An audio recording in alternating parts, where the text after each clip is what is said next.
ओम नमः शिवाय भक्तों अगर आप भी इनमें से ये 5 काम अपने घर में कर रहे हो तो उसे तुरंत ही बंद कर दें, क्योंकि ये 5 काम जिनके भी घर में हो रहे हैं वहाँ पर भूत प्रेतों का वास होना तय है। बुरी आत्माएं ऐसे घर पर खींची चली आती है। तो आपको ध्यान देना होगा कि आप ये अगर 5 काम कर रहे हो तो इन्हें आज से ही त्यागें। आज की इस वीडियो में मैं आपको वही चीज़ें बताऊंगा कि किन चीज़ों से आपको दूर रहना है, ताकि आपसे और आपके घर में नेगेटिव एनर्जी हमेशा के लिए चली जाए और वो वहाँ बिल्कुल भी ना आए। अगर आपके घर में नेगेटिव एनर्जी है तो इन 5 कारणों के कारण ही आपके घर में वो बैठी हुई है, क्योंकि आपने ये गलतियां कर रखी हैं जिसके कारण वो आपके घर में है और जाने का नाम भी नहीं लेती। तो चलिए जानते हैं कौन से हैं वो 5 काम। अब इससे पहले मैं आपको बता दूं कि अगर आपने हमारा YouTube चैनल सब्सक्राइब नहीं किया है तो पहले इसे सब्सक्राइब ज़रूर कर लें और घंटी के आइकन को भी ज़रूर दबाएं। तो भक्तों सबसे पहले जान लीजिए कि वो 5 काम कौन से हैं। भक्तों इष्ट देव तो हर एक के होते हैं और हर एक घर में इष्ट देव की पूजा की जाती है। आपने भी अपना कोई ना कोई इष्ट देव तो ज़रूर बना रखा है। अगर आपने अपना इष्ट देव नहीं बना रखा है तो मैं बता दूं कि आप आज से ही अपना इष्ट देव किसी न किसी देवता को ज़रूर बना लें, क्योंकि जिस घर में इष्ट देव को नहीं माना जाता या जिस घर में इष्ट देव की पूजा नहीं होती उस घर में नकारात्मक शक्तियाँ यानी भूत प्रेतों का वास होना तय है। क्योंकि इष्ट देव जो होते हैं उनकी सुबह और शाम को पूजा की जाती है और सुबह और शाम को घर में घी का दीपक भी जलाया जाता है।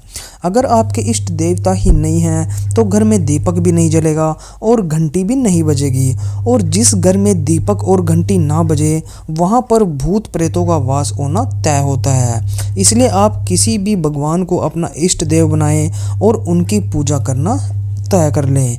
आपको उनकी पूजा करनी ही करनी है और हर रोज़ सुबह शाम को घी का दीपक लगाना है और घंटी को बजाना है। अब आप घंटी आरती करते समय भी बजा सकते हो, लेकिन आपको ये काम ज़रूर करना है। दूसरा, अगर किसी के घर में औरतों की इज्जत बिल्कुल भी नहीं हो रही है, सबसे पहले मैं आपको बता दूं कि घर की जो औरत होती है, जो धर्म पत्नी होती है, वो माता लक्ष्मी का दूसरा रूप होती है। अगर हम घर की अपनी धर्म पत्नी को या घर की औरत को किसी को भी दुत्कारते हैं या फिर उसको जो है मार लगाते हैं या फिर उसकी रिस्पेक्ट बिल्कुल भी नहीं करते, तो इसका जो कारण होता है, इसके कारण ही हमारे घर में नेगेटिव एनर्जियाँ वास करती हैं।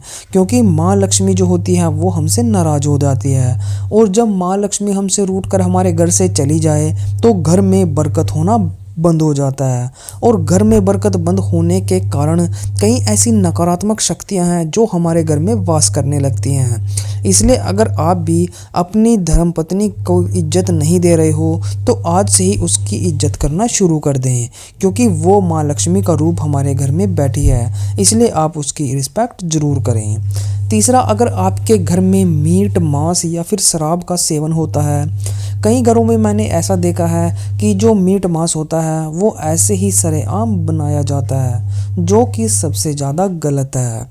मीट मांस अगर आपके घर के बर्तनों में पकाया जा रहा है तो वो आपके लिए नेगेटिव एनर्जी आपके घर में लाने का काम करता है, क्योंकि मीट मांस जो होता है ये तामसिक भोजन में आता है। वैसे तो इसको भोजन कहा ही नहीं जाता, ये तो यहाँ पर दुनिया में आकर लोगों ने खाना शुरू कर दिया है। अगर आपके ही घर में भी मीट मांस ऐसे ही चूल्हे पर पकता है तो उसे आज से ही बंद कर दें, क्योंकि यह आपको एक ना एक दिन बर्बादी की तरफ लेके जाएगा, आपका सारा घर खाली हो जाएगा। इसलिए उससे पहले ही समझ जाए। एक और कारण मैं आपको बताता हूँ। अगर आप अपनी पत्नी के साथ कहीं भी किसी भी टाइम पर संबंध बनाते हो तो यह भी घर में नेगेटिव एनर्जी लाने का एक कारण बनता है। देखिए, जो हमारे पुराणों में बताया गया है तो संबंध बनाने का जो टाइम होता है वो रात का रहता है। दिन में अगर आप ऐसे काम करते हो तो यह घर में बहुत ज़्यादा गरीबी और नेगेटिव एनर्जी यानी नकारात्मक ऊर्जा को खींचता है। इसलिए आप कभी भी दिन में अपनी पत्नी के साथ कोई ऐसा संबंध ना बनाएं, इससे भी आप बिल्कुल दूर रहें।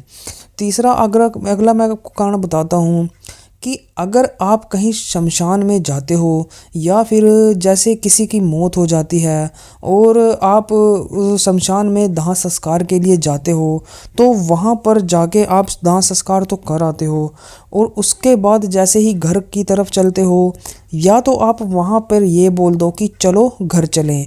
ये आपने किसी को भी बोला हो, ये चीज़ नहीं मैटर करेगी।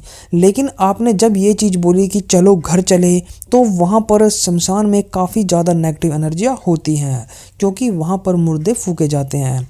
तो जब आपने ये कहा कि चलो घर चलें, तो नेगेटिव एनर्जी यही सोचेगी कि ये मुझे बोल रहा है और वो आपके साथ साथ होलेगी, वो आपके घर जाएगी। अगर घर पर जाके आपने कुछ सावधानी नहीं बरती, जैसे आपने नीम के पत्ते नहीं खाए, शमशान घाट से आके हमेशा नीम के पत्ते खा के मुँह को कड़वा किया जाता है, यह बहुत ज़्यादा ज़रूरी होता है। इससे जो भी नेगेटिव एनर्जी होती है वो हमसे काफ़ी ज़्यादा दूर हो जाती है। तो आपने सबसे पहले नीम के पत्तों को चावना है, उसके बाद आपने नहा धो के बिल्कुल ही अच्छी तरह से फ्रेश होके तैयार होना है, क्योंकि अगर आप नहाए नहीं तो समझ लेना कि आपके घर के अंदर नेगेटिव एनर्जी ने वास कर लिया है। इसलिए आप सबसे ज़्यादा इस चीज़ का भी ध्यान रखें। अगला कारण यह रहेगा कि अगर आप अपने पितरों को नहीं मानते, जो हमारे पितर देवता होते हैं, या अपनी कुल देवी को भी नहीं मानते, तो यह भी आपके लिए नेगेटिव एनर्जी घर में खींचेगा। क्योंकि अगर आपके पितर मजबूत होंगे, आपकी कुल देवी मजबूत होगी, पितर मजबूत और कुल देवी के मजबूत होने से कोई भी नेगेटिव एनर्जी अगर आपके पास आपके साथ लग के किसी चौराहे से या शमशान घाट से आपके घर पे आ भी जाती है, तो वह वहीं से वापस उल्टेगी। क्योंकि पितरों का जो स्थान होता है वो घर की मेन चौखट, मेन दरवाजे पर होता है। अगर आपके पितर मजबूत है, आप पितरों की अमावस्या निकालते हो, उनकी सेवा करते हो, तो पितर आपके घर के अंदर उस नेगेटिव एनर्जी को नहीं आने देंगे। और जो भी नेगेटिव एनर्जी आपके साथ साथ आपके घर तक आई थी, वो नेगेटिव एनर्जी को वो वापस ही उलट देंगे। इसके साथ साथ आपने अपनी जो कुल देवता या कुल देवी है उसका भी सेवा करनी है, उसकी भी पूजा करनी है।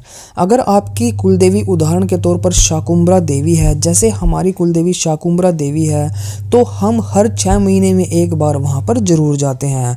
और जब भी हम वहाँ पर जाते हैं तो घर से ही हलवा पूड़ी का प्रसाद लेके जाते हैं।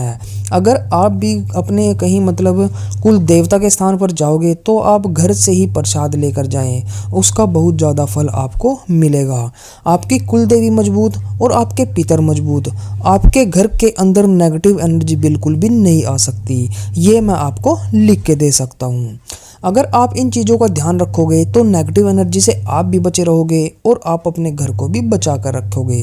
अगर वीडियो अच्छी लगी हो वीडियो को लाइक कर दें और हमारे चैनल को सब्सक्राइब कर दें। मिलते हैं हमारी एक और न्यू वीडियो के साथ, तब तक के लिए ओम नमः शिवाय, ओम नमः शिवाय।